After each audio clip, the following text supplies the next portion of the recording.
الحمد للہ رب العالمین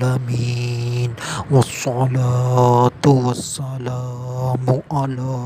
سید الانبیاء والمرسلین اما بعد فاعوذ باللہ من الشیطان الرجیم بسم اللہ الرحمن الرحیم وقرن فی بیوتکن صدق اللہ العظیم۔ اور اپنے گھروں میں ٹھہری رہو۔ آج کا جو میرا عنوان ہے وہ ہے روضہ رسول صلی اللہ علیہ وآلہ وسلم پر عورت کا حاضری دینا کیسا۔ درود پاک کی فضیلت نبی اکرم نور مجسم شاہ آدم و بنی آدم سیاہ لامکاں شب اسرا کے دولہا مصطفیٰ جان رحمت صلی اللہ علیہ وآلہ وسلم نے ارشاد فرمایا، تمہارا مجھ پر درود پاک پڑھنا پل صراط پر نور ہے۔ صلو علی الحبیب صلی اللہ تعالی علی محمد صلی اللہ علیہ وآلہ وسلم۔ پڑھیے، الصلاۃ والسلام علیک یا رسول اللہ وعلی آلک واصحابک یا حبیب اللہ۔ اب سوال یہ ہے کہ کیا عورت جنت البقیع اور شہدائے احد کی قبروں پر دوران مدینہ منورہ یعنی کہ عمرہ کی سعادت کے دوران یا حج کے دوران ان قبروں کی زیارت کے لیے جا سکتی ہے یا نہیں جا سکتی؟ تو اس کا جواب سماعت فرمائیں کہ عورت حاضری مدینہ منورہ یعنی کہ عمرہ کے دوران جنت البقیع اور شہدائے احد کے قبروں پر نہیں جا سکتی۔ اب دوسرا سوال ہے، کیا کوئی عورت دور سے ہی جنت البقیع اور شہدائے احد میں مدفون حضرات کو سلام پیش کر سکتی ہے یا نہیں؟ اگر کوئی عورت کسی کام کی وجہ سے گھر سے چلی، یعنی جس کام پر اسے شریعت اجازت دیتی ہو، اور رستے میں جنت البقیع آ گئی اور اس کا زیارت قبور کا گھر سے چلتے وقت ارادہ نہ ہو، تو اس صورت میں یہ چلتے ہوئے یا پھر گاڑی پر رکے بغیر یہ دور سے سلام عرض کر سکتی ہے، اور اس طرح سے وہ سلام کر سکتی ہے، چاہے وہ جنت البقیع ہو، چاہے وہ جنت معلیٰ ہو، چاہے وہ مسلمانوں کا عام قبرستان ہو، چاہے کسی ولی کی قبر ہو۔ تو اگر وہ بغیر ارادے کے، یعنی کہ اس کا ارادہ نہ تھا کہ وہ قبرستان کی زیارت کرے گی، بغیر ارادے سے گھر سے چلی اور اس شریعت نے کسی کام کے لیے اس کو نکلنے کی اجازت بھی دی ہو تو تب چلی، تو وہ رکے بغیر دور سے سلام عرض کر سکتی ہے۔ اب تیسرا سوال یہ ہے کہ کیا عورت نبی اکرم نور مجسم شاہ آدم و بنی آدم سیاہ لامکاں شب اسرا کے دولہا مصطفیٰ جان رحمت صلی اللہ علیہ وآلہ وسلم کے روضہ اقدس کی حاضری دے سکتی ہے یا نہیں دے سکتی؟ تو جو حضور پاک صلی اللہ علیہ وآلہ وسلم کا روضہ اقدس ہے، اس کے اوپر عورت حاضری دے سکتی ہے۔ یہ ایک عظیم جلیلہ سنت ہے اور یہ قریب قریب واجب کے قریب ہے کہ عورت یہاں پر حاضری دے۔ جو نبی صلی اللہ علیہ وآلہ وسلم ہیں وہ ہمارے روحانی باپ ہیں، جیسے حضرت آدم علیہ السلام ہمارے جسمانی ابو جان ہیں، اس طرح حضرت محمد صلی اللہ علیہ وآلہ وسلم ہمارے روحانی باپ ہیں، اور نبی پاک صلی اللہ علیہ وآلہ وسلم کی حدیث مبارکہ بھی ہے کہ میں تمہاری روحوں کا باپ ہوں، جو اور حضرت آدم علیہ السلام تمہارے جسموں کے باپ ہیں، اور جو نبی اور امتی کا جو درجہ ہوتا ہے یہ آپس میں بہت کمال درجہ ہوتا ہے۔ یہاں پر جو قربت ہوتی ہے وہ ماں باپ سے بھی زیادہ ہوتی ہے۔ ایک شوہر اور بیوی کے درمیان جو پیار و الفت یا جو مثبت تعلقات ہوتے ہیں وہ کم ہوتے ہیں جتنے کہ ایک امتی اور اس کے نبی کے درمیان ہوتے ہیں۔ تو عورت کو اپنے نبی سے پردہ کرنا بھی نہیں ہوتا، تو ان تمام وجوہات کی بنا پر عورت روضہ رسول صلی اللہ علیہ وآلہ وسلم کی زیارت کر سکتی ہے۔ تو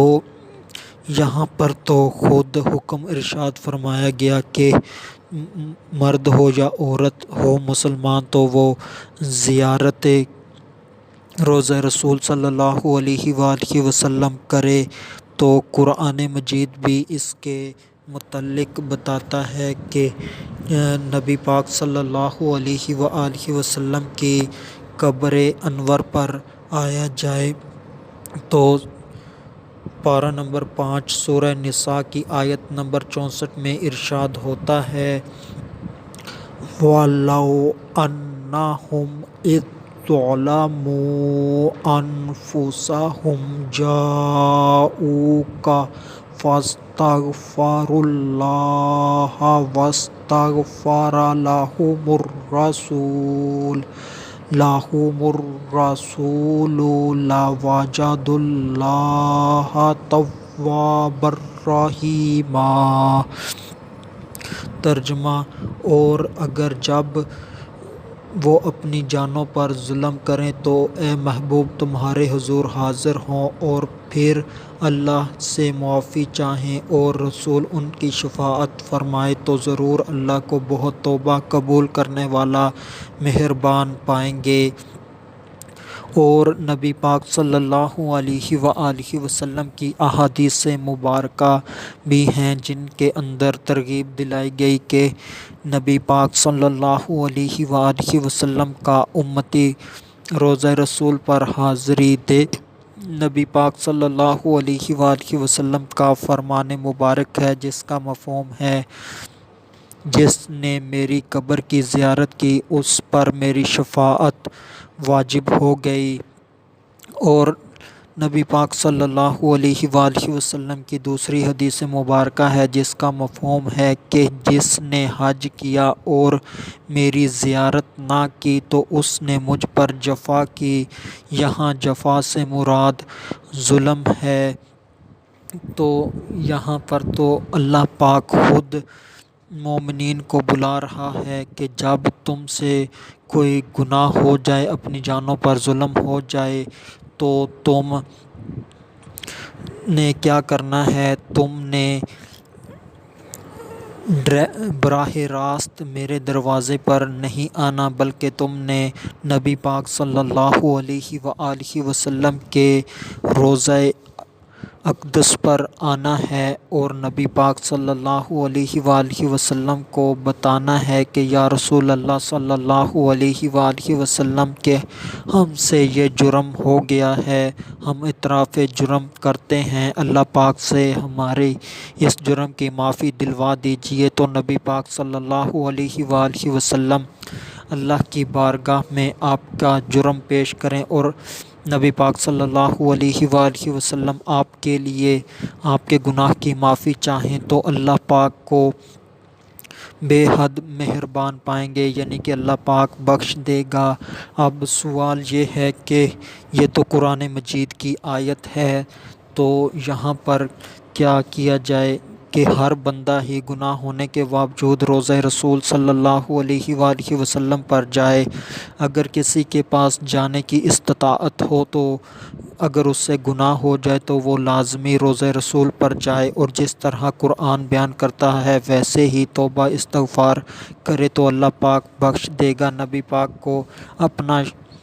سفارشی بنائے، اور اگر کوئی نہیں پہنچ سکتا تو اس کا نبی پاک صلی اللہ علیہ وسلم کی بارگاہ میں پہنچنے کا طریقہ یہ ہوتا ہے کہ وہ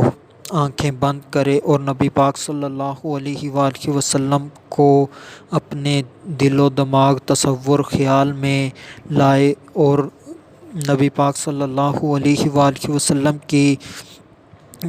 ذات اقدس پر درود و سلام بھیجے، اور خود کو تصور یہ کرے کہ میں روضہ رسول کے سامنے کھڑا ہوں یا کھڑی ہوں، اور اپنا مسئلہ بتائے، اور نبی پاک صلی اللہ علیہ وسلم کو اپنا سفارشی بنائے، توبہ استغفار کرے تو اللہ پاک نبی پاک صلی اللہ علیہ وآلہ وسلم کی شفاعت سے آپ کے گناہ، سفارش سے آپ کے گناہ معاف کر دے گا۔ تو اس طرح سے ہوگا۔ اسی لیے ہم جب دعا کرتے ہیں تو سب سے پہلے ہم دعا کے شروع میں تو درود پاک پڑھتے ہیں تاکہ نبی کی بارگاہ میں ہماری حاضری ہو جائے، اور آخر پر بھی درود پاک پڑھتے ہیں، اور جو دعا بغیر درود پاک کے مانگی جاتی ہے وہ ایسے ہی ہے جیسے کہ بغیر پروں کے پرندہ۔ جب دعا کو درود پاک کے ساتھ بھیجا جاتا ہے تو وہ اللہ کی بارگاہ میں پہنچتی ہے اور وہ مقبول ہوتی ہے۔ تو اس طرح سے ہوتا ہے۔ تو یہاں پر عورتوں کا قبرستان یعنی کہ نبی کی قبر پر جانا بالکل اچھا ہے، جائز ہے، سنت عظیمہ جلیلہ ہے، بلکہ واجب کے قریب ہے۔ قرآن کا بھی حکم ہے، احادیث کا بھی حکم ہے، اور یہاں پر جو بندہ نبی کی قبر پر نہ جائے اور حج اور عمرہ کر آئے تو اس نے نبی پاک صلی اللہ علیہ وآلہ وسلم کے ساتھ جفا کی، یعنی کہ اس نے ظلم کیا۔ اور جو ایسے ہی حج کر کے لوٹ کر آ جائے اور نبی پاک صلی اللہ علیہ وآلہ وسلم کی زیارت قبر نہ کرے تو اس کی شفاعت نبی پاک صلی اللہ علیہ وآلہ وسلم کے ذمہ واجب نہیں۔ اور یہ تو ہو گیا کہ نبی پاک صلی اللہ علیہ وآلہ وسلم کی قبر پر عورت کا جانا کیسا، اور اس کا جواب بھی ہو گیا۔ اب دوسری جو قبریں ہیں اس کے متعلق بھی سماعت فرما لیجیے۔ قبریں دو طرح کی ہوتی ہیں عورت کے لیے، ایک اس کے عزیز و اقارب کی قبر۔ تو عزیز و اقارب کی قبر پر اگر عورت جاتی ہے تو وہاں جا کر اگر وہ روتی ہے، چیختی چلاتی ہے تو اس کا جانا ممنوع ہے، کیونکہ اس کا جانا وہاں پر زخم کو تازہ کر دے گا، اس کا زخم نیا ہو جائے گا، اور عورتوں کے اندر بے صبری زیادہ پائی جاتی ہے۔ تو ان باتوں کی بنیاد پر اس کا قبرستان میں جانا منع ہے۔ اور جو دوسری قبریں ہوتی ہیں وہ ہیں صالحات یعنی کہ اللہ کے نیک بندوں کی قبریں، تو یہاں پر جانا اس لیے منع ہے کہ یہ عورتیں یا تو وہاں پر جا کر بدتمیزی یعنی کہ بے ادبی کریں گی، یا پھر یہ جو ادب و تعظیم ہے اس میں حد سے بڑھ جائیں گی۔ تو یہ دونوں صورتحال خراب ہیں، جہالت کا دور ہے، اور اس طرح سے دیکھا بھی جاتا ہے کہ عورتیں زیارت قبور کے لیے یعنی کہ اولیاء اللہ کے مزارات پر آتی ہیں اور وہاں پر بھی باتیں کرتی رہتی ہیں، خاموش نہیں ہوتی، تو یہ بھی بے ادبی ہے۔ اور وہاں پر ننگے سر بھی پھر رہی ہوتی ہیں اور پردہ بھی نہیں کیا ہوتا، تو یہ بھی مسئلہ ہے۔ تو جو دوسروں کی قبریں ہیں وہاں پر عورت نہیں جا سکتی، اور جو رسول اللہ صلی اللہ علیہ وآلہ وسلم کی قبر ہے وہاں پر عورت جا سکتی ہے۔ وہاں پر جانا تو سنت اور یہاں تک کہ واجب بھی ہے، تو آخر میں اللہ تبارک و تعالی سے دعا ہے کہ اللہ تبارک و تعالی ہمیں نیکیوں کے اوپر ثابت قدم رکھے اور گناہوں سے بچائے، اور ہم سب مسلمانوں کو مرنے سے قبل روضہ رسول صلی اللہ علیہ وآلہ وسلم دیکھنے کی توفیق عطا فرمائے۔ وما علینا الا البلاغ المبین۔